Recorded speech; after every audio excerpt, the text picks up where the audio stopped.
You can't write the history book on fishing without Islamorada.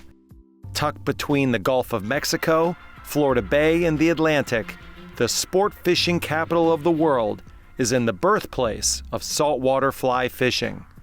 One of the best things about fishing Islamorada? You don't have to go far.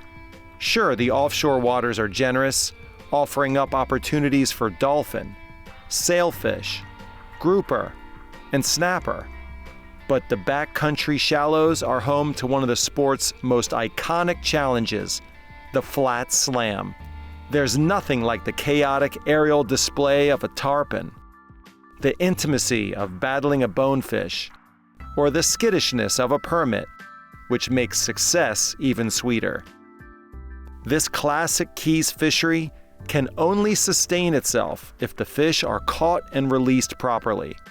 One academic has made it his mission to educate anglers far beyond the classroom. My name is Dr. Andy Danylchuk. I'm a professor of fish conservation at the University of Massachusetts, Amherst. Keep Fish Wet is a US-based nonprofit that focuses on creating better outcomes for each fish that anglers release. Anglers do a lot of things to fish. We're basically hucking lures and flies at them.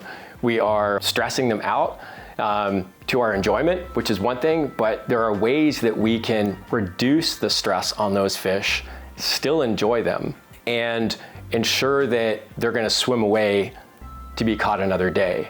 Keep Fish Wet takes it one step further and provides a series of sort of principles and tips that are based on science.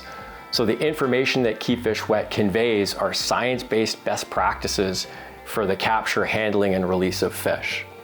Keep Fish Wet has 3 core principles that any angler can follow. They are minimize air exposure, 10 seconds or less is best. Eliminate contact with dry surfaces or rough surfaces or scratchy surfaces or hard surfaces. And the third one is to reduce handling time. That's the time that you land the fish to the time that you let it go, and anything in between.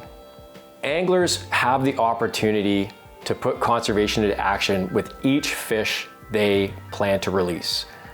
And they can do so by simply applying the principles and tips that Keep Fish Wet conveys.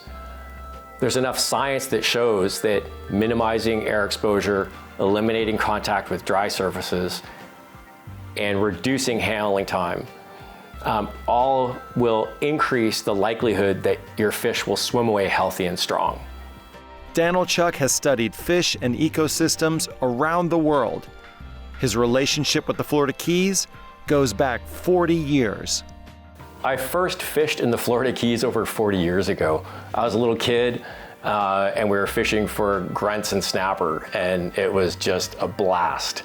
What truly makes the Florida Keys special is the mosaic of habitat types that are out there.